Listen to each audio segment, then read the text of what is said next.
नमस्कार। स्क्रीन तो आपकी है, पर अब आपका हुनर पूरे देश तक पहुंचेगा। डिजिटल दुनिया में जिन क्रिएटर्स ने अपने हुनर से रील्स को बनाया है रियल, लाइक्स को बना दिया लाइफ और फॉलोअर्स को बना दिया फैमिली, आज वही टैलेंट पहुंच रहा है टीवी की सबसे भरोसेमंद स्क्रीन पर। डीडी न्यूज लेकर आया है क्रिएटर्स कॉर्नर, एक ऐसा मंच जहां सोशल मीडिया इन्फ्लुएंसर सिर्फ कंटेंट नहीं दिखाते बल्कि अपनी कहानी, क्रिएटिविटी और कमिटमेंट भी शेयर करते हैं। यहाँ हर क्रिएटर को मिलता है पूरा क्रेडिट। आपका नाम, आपका चैनल, आपकी पहचान, मंच हमारा, क्योंकि हुनर का होना चाहिए पूरा सम्मान और पहचान होनी चाहिए राष्ट्रीय। तो तैयार हो जाइए रील से रियल तक, मोबाइल से मेन स्ट्रीम तक और सोशल मीडिया से राष्ट्रीय मंच तक के इस शानदार सफर के लिए। आप देख रहे हैं क्रिएटर्स कॉर्नर, जहां क्रिएटर्स बनते हैं सेलिब्रिटीज।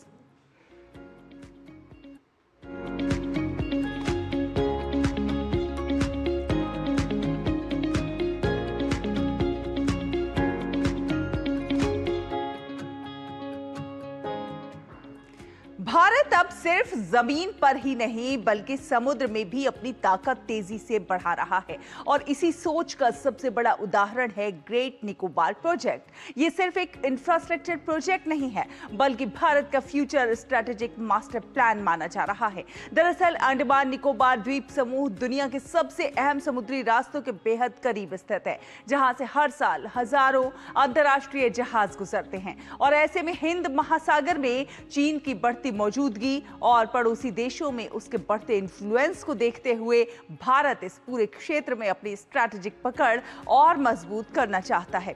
घने जंगलों और समंदर के बीच मौजूद ग्रेट निकोबार अब भारत के लिए सिर्फ एक द्वीप नहीं बल्कि इंडो पैसिफिक रीजन में शक्ति संतुलन का बड़ा केंद्र बनता जा रहा है। इन्हीं सभी पहलुओं को विस्तार से समझा रहे हैं कंटेंट क्रिएटर तलहा इमरोज खान अपने इस वीडियो में। अगर मैं आपसे कहूं कि भारत हिंद महासागर में एक ऐसा सुपर प्रोजेक्ट बना रहा है जो आने वाले समय में सिंगापुर और कोलंबो जैसे बड़े बड़े पोर्ट्स की डोमिनेंस को चैलेंज कर सकता है, जी हां, मैं बात कर रहा हूं भारत के सबसे दक्षिणी हिस्से में मौजूद ग्रेट निकोबार आइलैंड की, जो अब सिर्फ एक शांत आइलैंड नहीं रहने वाला है बल्कि यहां सरकार बनाने जा रही है इंडिया का नया मैरीटाइम पावर हाउस। एक ऐसा प्रोजेक्ट जिसकी कीमत भी हजारों करोड़ में है और जिसकी स्ट्रैटेजिक इंपॉर्टेंस इतनी बड़ी है कि इसे आने वाले समय में इंडिया का ओशियन गेम चेंजर कहा जा रहा है। लेकिन सवाल यह है कि आखिर ग्रेट निकोबार आइलैंड प्रोजेक्ट है क्या? आइए समझते हैं। आज दुनिया का बहुत बड़ा समुद्री व्यापार एक खास ईस्ट वेस्ट शिपिंग रूट से गुजरता है और ग्रेट निकोबार उस रूट से सिर्फ करीब 40 नॉटिकल माइल्स दूर है। यानी लोकेशन ऐसी जिसे मैरीटाइम दुनिया में गोल्डन स्पॉट कहा जाता है।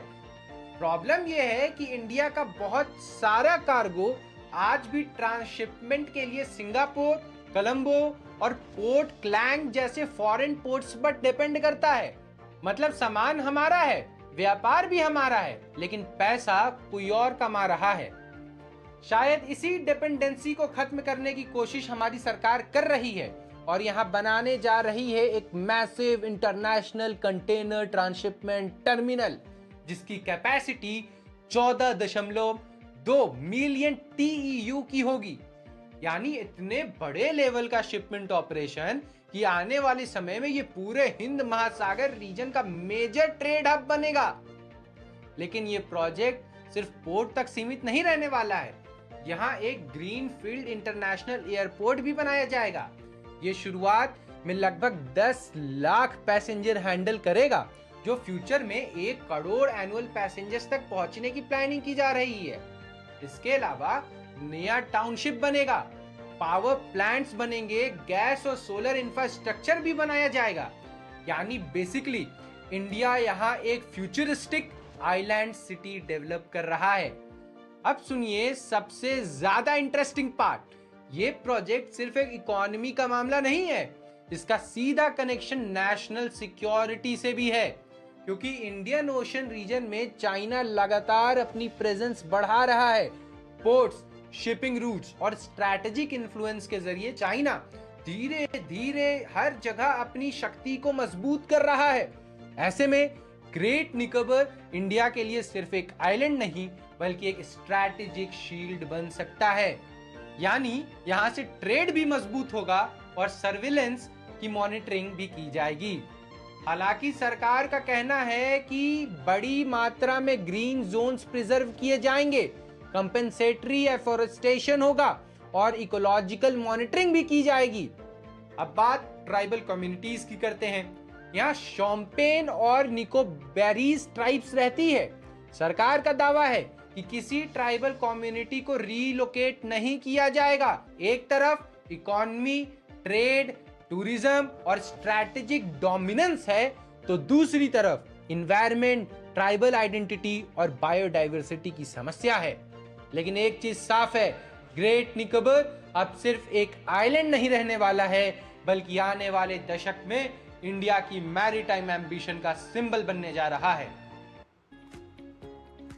और भारत में क्रिकेट सिर्फ एक खेल नहीं है, बल्कि ये करोड़ों लोगों की इमोशन, पैशन और सपना है। हर युवा क्रिकेटर का सिर्फ एक ही सपना होता है, एक दिन टीम इंडिया की नीली जर्सी पहनना और देश के लिए खेलना। लेकिन इस सपने तक पहुंचने का रास्ता बिल्कुल आसान नहीं होता।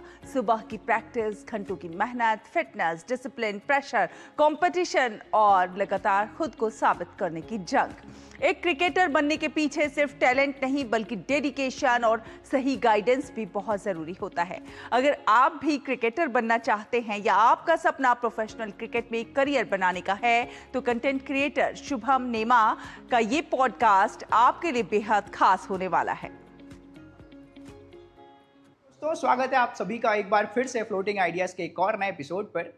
आज का एपिसोड जो है वो मेरे लिए बहुत खास है, क्योंकि आज हम जिस टॉपिक पर बात करने वाले हैं वो है क्रिकेट। और इस मुद्दे पर बात करने के लिए एक बहुत ही नए उभरते हुए सितारे हमारे साथ हैं। नाम है इनका जीवेश भुट्टे, जो पिछले 13-14 सालों से क्रिकेट में हैं। आज के डेट पे एक प्रोफेशनल क्रिकेटर हैं, फर्स्ट क्लास क्रिकेट खेल चुके हैं, 7 मैचेस रणजी ट्रॉफी के खेल चुके हैं, 4 मैचेस ये विजय हजारे ट्रॉफी के खेल चुके हैं और 2 मैचेस सैयद मुश्ताक अली के भी खेल चुके हैं। जीवेश, स्वागत है आपका हमारे इस खास शो पर। बताओ जीवेश, अपनी कुछ जर्नी के बारे में बताओ सबसे पहले। मैंने तो स्टार्ट से खेलना ऐसे सोचा भी नहीं था, क्रिकेट खेलूंगा करके ऐसे प्रोफेशनली। बचपन में मैं गली में, स्ट्रीट में दोस्तों के साथ, स्ट्रीट के फ्रेंड्स थे, हम लोग साथ में ही घर के आसपास खेलते थे क्रिकेट। तो वहीं से धीरे धीरे हम लोग ने ग्राउंड में खेलना स्टार्ट किया, घर के सामने ही दोस्तों के। फिर वहाँ से फिर हमने सोचा कि कहीं यूथ बॉल मैचेस देखते हैं, इंडिया के इंटरनेशनल मैचेस, तो सोचा कि एक बार क्यों ना खेल के देखे।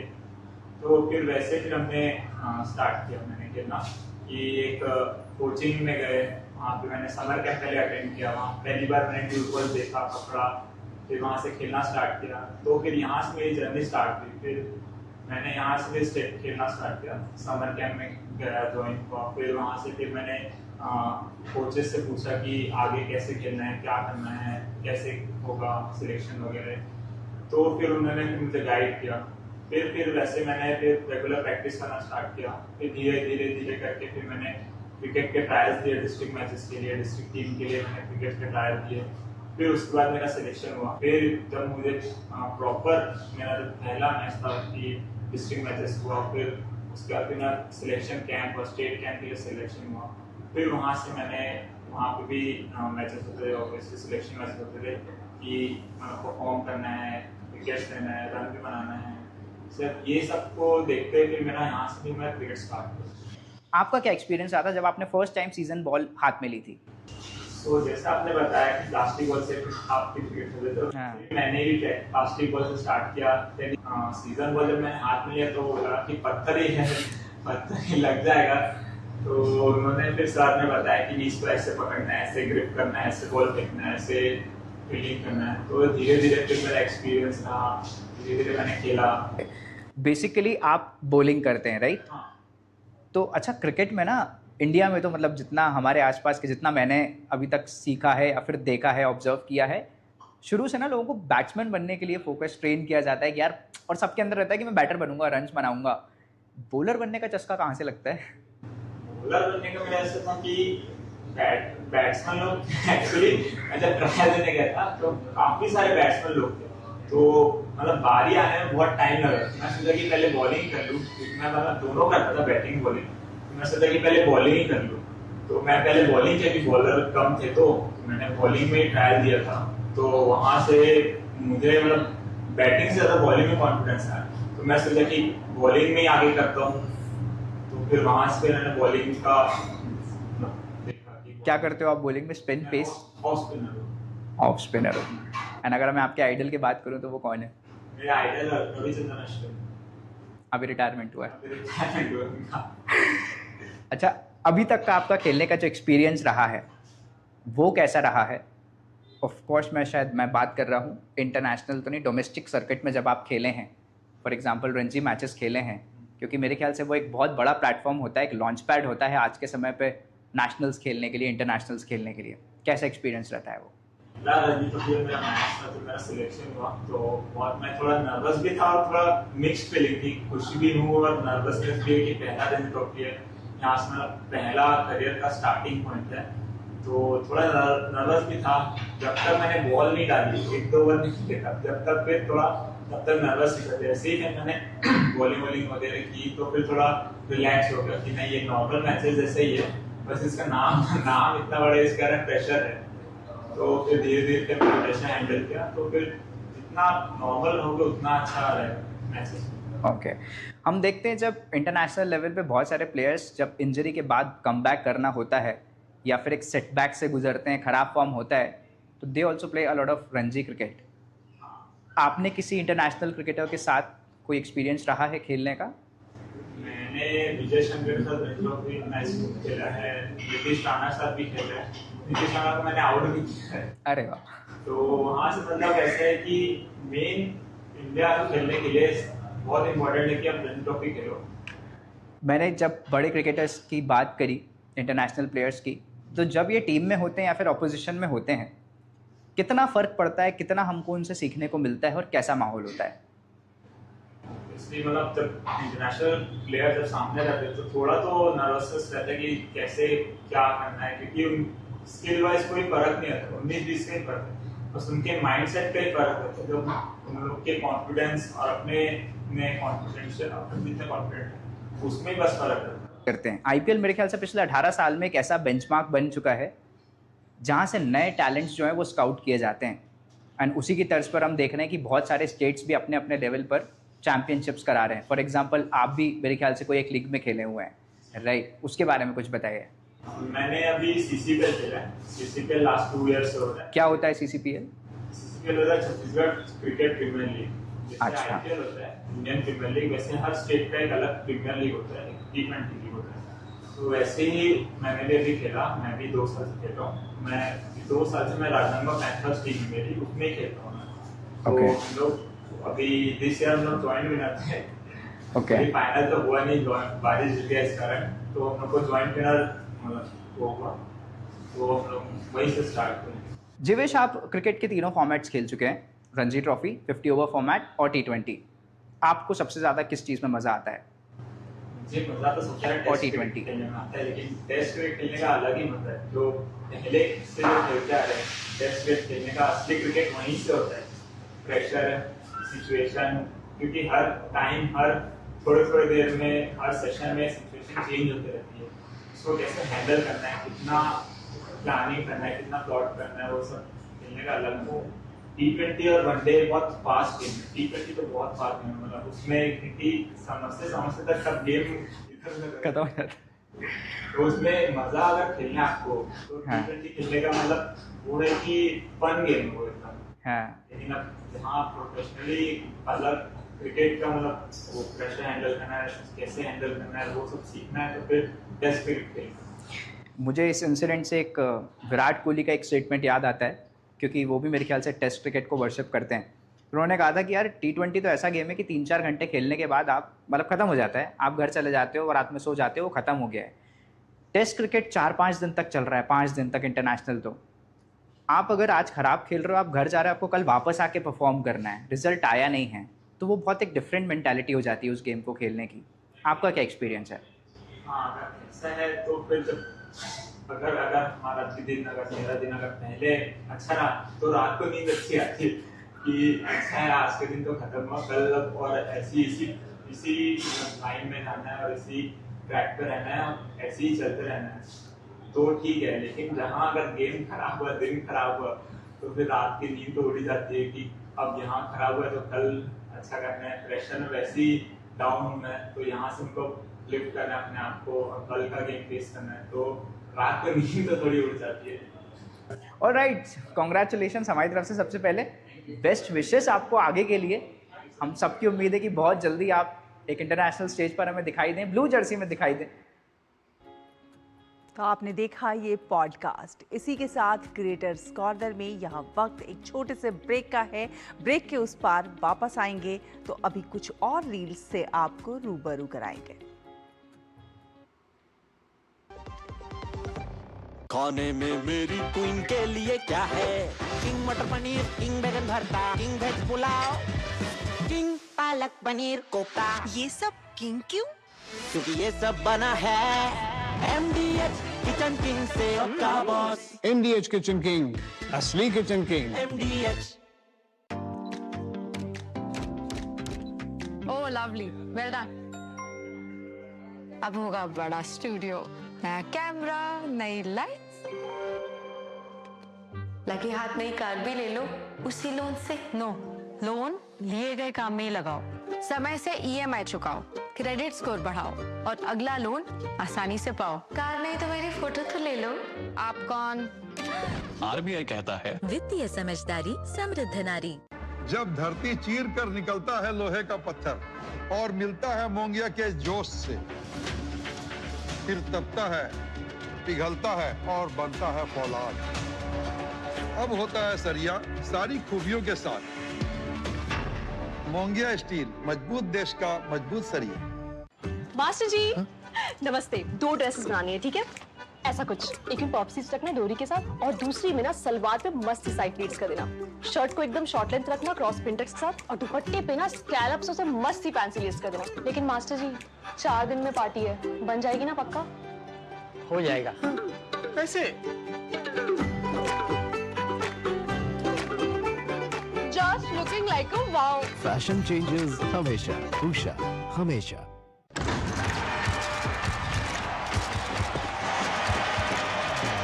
क्रिकेट हो या म्यूचुअल फंड्स, सही फोकस है सबसे जरूरी। आप खुश हैं कि नहीं? मार्केट ट्रेंड के बाद शोर को म्यूट करके अपने इन्वेस्टमेंट्स में डटे रहने में ही समझदारी है, क्योंकि म्यूचुअल फंड्स सही है। म्यूचुअल फंड निवेश बाजार जोखिमों के अधीन है। योजना से जुड़े सभी दस्तावेजों को ध्यान से पढ़ें। गोल्डी छोले मसाले, जहाँ जाएं रिश्ते बनाएं। गोल्डी लाए हैं फ्रेश लॉक टेक्नोलॉजी, जो रखे मसालों को हर समय फ्रेश। ब्रेक के बाद स्वागत है आपका। भारतीय खाने की बात हो और उसमें पनीर का जिक्र ना आए, ऐसा तो हो ही नहीं सकता। स्वाद से भरपूर, मसालों से लिपटा और बेहद रसदार पनीर टिक्का सालों से लोगों का फेवरेट रहा है। पनीर की सॉफ्ट और मलाईदार टेक्सचर के साथ स्मोकी फ्लेवर और इंडियन स्पाइसेस का जबरदस्त कॉम्बिनेशन और इसे हर उम्र के लोगों की पहली पसंद बना देता है। लेकिन अब इसी पनीर टिक्का से इंस्पायर्ड एक नया और बेहद इंटरेस्टिंग डिश लोगों का अटेंशन अपनी ओर खींच रहा है। ये है पनीर गुलाब। नाम सुनकर शायद आपको मिठाई का एहसास हो, लेकिन ये एक ऐसा यूनिक फ्यूजन डिश है जो कि टेस्ट, क्रिएटिविटी और प्रेजेंटेशन तीनों में खास है। तो आखिर क्या है पनीर गुलाब, कैसे बनता है ये खास व्यंजन, इन्हीं सभी बातों को अपने इस वीडियो में बता रही हैं कंटेंट क्रिएटर उमंग गुप्ता। शिल्पी। हाँ मामा, देखो बेटा एक बार टेस्ट करके कैसा बना है। ये तो बड़ा ही सुंदर लग रहा है देखने में, खाने में भी यम्मी होगा। देखो एक बार।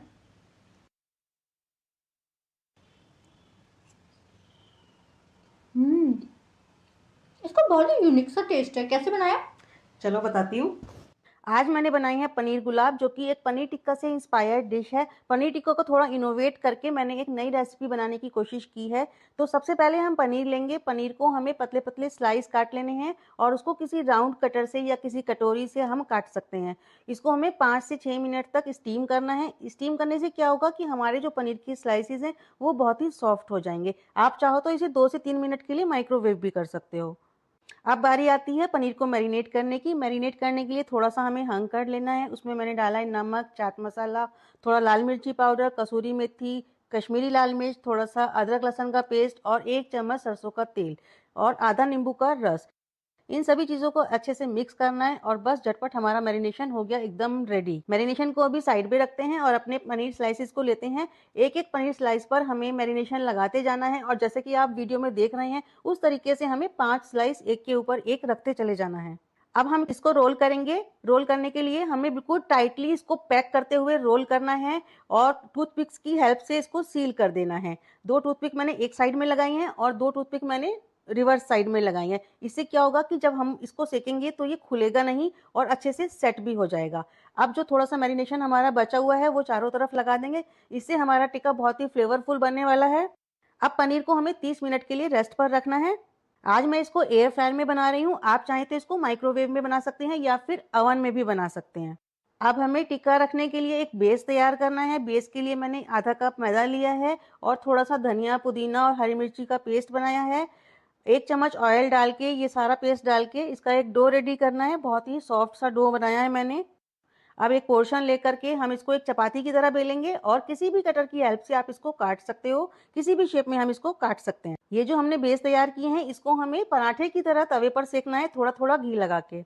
अब एक चटनी तैयार करेंगे। इसके लिए मैंने धनिया, पुदीना, थोड़ा सा गार्लिक, 2 हरी मिर्ची और नींबू का रस लिया है। इन सबको हमें पीस लेना है तो हमारी चटनी भी रेडी है। अब बारी आती है सैलेड की। आप अपनी पसंद का कोई भी सैलेड बना सकते हैं। मैंने केवल अनियन लिया है। अनियन के रिंग्स को अलग अलग कर लिया है और इसमें हम ऐड करेंगे थोड़ा सा नमक, लाल मिर्ची पाउडर और थोड़ा सा नींबू का रस। इसको बस जस्ट हमें मिक्स करना है और हमारा एक क्रंची सैलेड हो गया है रेडी। अब बारी आती है प्लेटिंग करने की। पनीर गुलाब हमारे बनकर के रेडी हो गए हैं। इसको सिकने में 15 से 20 मिनट लगे हैं एयर फ्रायर में। एयर फ्रायर से निकाल के सबसे पहले हम टूथपिक को अलग कर लेंगे और इसको सेंटर से कट कर लेंगे। अब जैसे ही आप इसको रखेंगे तो आपको एकदम से गुलाब की शेप नजर आएगी। ये देखिए कितने खुशबूदार और कितने सुंदर हमारे पनीर गुलाब बनकर के रेडी हो गए हैं। अब प्लेट में सबसे पहले हम रखेंगे इसके बेस जो हमने तैयार किए थे, उसके ऊपर अपने फ्लावर्स को रखेंगे। साइड में रखेंगे जो हमने अनियन सैलेड बनाया था और चटनी के साथ इसको सर्व करेंगे। है ना कितनी टेस्टी, हेल्दी और देखने में खूबसूरत सी डिश। तो अब की बार जब भी आपके घर मेहमान आए तो ये वाली डिश जरूर बनाइएगा। और आगे बढ़ेंगे। भारतीय कला जगत में एक नया इतिहास रचा गया है। जी हाँ, प्रसिद्ध चित्रकार राजा रवि वर्मा की मशहूर पेंटिंग यशोदा और कृष्ण मुंबई की नीलामी में 167.20 करोड़ रुपए में बिकी है और इसके साथ ही ये सबसे महंगी बिकने वाली पहली भारतीय कलाकृति बन गई है। इस पेंटिंग में मां यशोदा और बाल कृष्ण के स्नेह को बेहद खूबसूरती से दर्शाया गया है। राजा रवि वर्मा को आधुनिक भारतीय चित्रकला का जनक माना जाता है। उन्होंने भारतीय संस्कृति और देवी देवताओं को अपनी कला के जरिए दुनिया भर में नई पहचान दी। इस ऐतिहासिक पेंटिंग और राजा रवि वर्मा की विरासत के बारे में बता रही हैं कंटेंट क्रिएटर डॉक्टर सलोनी तिवारी अपने इस खास वीडियो में। कृष्ण भगवान की ये पेंटिंग 167 करोड़ से ज्यादा की बिकी है। भाई ऐसा क्या खास है इस पेंटिंग में, चलो बताती हूँ। देखो ये जो पेंटिंग है ना, ये राजा रवि वर्मा का आर्ट वर्क है। अब राजा रवि वर्मा कौन थे वो जानना आपके लिए बहुत इम्पोर्टेंट है। देखिए, जो आज हम भगवान को ह्यूमन फॉर्म में इमेजिन कर पा रहे हैं ना, कि हमारे भगवान ऐसे दिखते होंगे, वो ऐसे मुस्कुराते होंगे। लक्ष्मी मैया जो लोटस के फ्लावर के ऊपर खड़ी दिखती है, सरस्वती माँ जो वीणा बजाती हुई व्हाइट ड्रेस में दिखती है, वो हम इसीलिए इमेजिन कर पा रहे हैं क्योंकि राजा रवि वर्मा ने हमें भगवान की ह्यूमन फॉर्म को इंट्रोड्यूस कराया था। मतलब इससे पहले जो मंदिरों में मूर्तियां हुआ करती थी वो पत्थर की होती थी, इतना ज्यादा ह्यूमन फॉर्म नहीं दिखता था उनमें, पिंडी स्वरूप होता था। लेकिन राजा रवि वर्मा ने हमारे भगवान को जीवंत रूप दिया, उनका चेहरा बनाया, उन्होंने भगवान को एक इंसानी स्वरूप में हम सबके आगे इंट्रोड्यूस कराया। अब आते हैं इस बात पे कि ये फोटो इतनी ज्यादा महंगी क्यों बिकी, क्योंकि ये सिर्फ एक नॉर्मल आर्ट वर्क नहीं है, बल्कि ये राजा रवि वर्मा की ओरिजिनल पेंटिंग है और राजा रवि वर्मा की ओरिजिनल पेंटिंग्स काफी रेयर और कम है। और आपको ये सुन के बहुत प्राउड फील होगा कि ये इंडियाज मोस्ट एक्सपेंसिव पेंटिंग बन चुकी है। इससे पहले MF हुसैन की ग्राम यात्रा पेंटिंग सबसे ज्यादा एक्सपेंसिव पेंटिंग मानी जाती थी। कि जो भगवान को आज हम ह्यूमन फॉर्म में इमेजिन कर पा रहे हैं, उनको पूज रहे हैं, वो कहीं न कहीं राजा रवि वर्मा की वजह से कर पा रहे हैं। और उन्हीं की एक कृष्ण जी और यशोदा जी की पेंटिंग लाखों की नहीं, करोड़ों की नहीं, बल्कि 165 करोड़ से ज्यादा की बिकी है। और बिहार का बोध गया सिर्फ एक शहर नहीं बल्कि दुनिया भर के करोड़ों लोगों की आस्था और आध्यात्मिक शांति का केंद्र है। यही वो पवित्र स्थान है जहां भगवान बुद्ध को ज्ञान की प्राप्ति हुई थी। महाबोधि मंदिर परिसर में मौजूद पवित्र पीपल का वृक्ष, जिसे आज बोधि वृक्ष कहा जाता है, बौद्ध धर्म में बेहद खास महत्व रखता है। तो आखिर क्या है बोधि वृक्ष का इतिहास और क्यों ये बौद्ध धर्म में इतना महत्वपूर्ण माना जाता है, इसी विषय को विस्तार से बता रहे हैं कंटेंट क्रिएटर अमन वर्मा अपने इस खास वीडियो में। यहाँ एक राजकुमार ने राजपाट छोड़कर सत्य की खोज में खुद को तपाया। जब पूरी दुनिया ज्ञान के अंधेरे में थी, तब भारत ने कहा मध्य मार्ग अपनाओ, शांति अपनाओ। ये मंदिर सिर्फ ईंट पत्थर नहीं, ये भारत की सोच है। यहाँ युद्ध नहीं, बुद्धि की बात होती है। यहाँ आने वाला हर इंसान, चाहे वो किसी भी देश से हो, भारत की इस मिट्टी के आगे झुकता है, क्योंकि ये वही भूमि है जहाँ से मानवता शुरू होती है। करीब 2500 वर्ष पहले यहीं से पूरी दुनिया को शांति, करुणा और सत्य का मार्ग मिला। महाबोधि मंदिर लगभग 55 मीटर ऊंचा और इसकी पिरामिड शैली की वास्तुकला इसे विश्व भर में विशिष्ट बनाता है। मंदिर परिसर में स्थित पवित्र बोधि वृक्ष आज भी उस मूल्य वृक्ष का वंशज माना जाता है जहां बुद्ध को बौद्ध प्राप्त हुआ। यह स्थल बौद्ध धर्म के 4 प्रमुख तीर्थ स्थलों में से एक है और हर साल यहाँ लाखों श्रद्धालु देश विदेश से आते हैं ध्यान और शांति की खोज में। इसके आध्यात्मिक और धार्मिक महत्व देखते हुए इसे यूनेस्को द्वारा वर्ल्ड हेरिटेज साइट घोषित किया गया। महाबोधि मंदिर ये सिर्फ एक मंदिर नहीं, ये भारत की ज्ञान, शांति और संस्कृति की आत्मा है। और इसी के साथ आज के क्रिएटर्स कॉर्नर के क्रिएटिव एपिसोड में बस इतना ही। अगर आपके अंदर भी है कुछ अलग कर गुजरने का जज्बा, तो आप अपनी वीडियोस बनाकर हम तक भेज सकते हैं।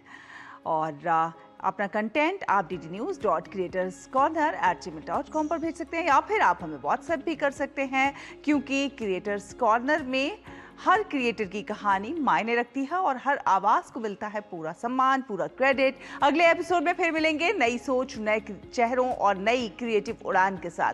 तो क्रिएट करते रहिए, प्रेरित करते रहिए और देखते रहिए क्रिएटर्स कॉर्नर DD न्यूज़ पर। नमस्कार।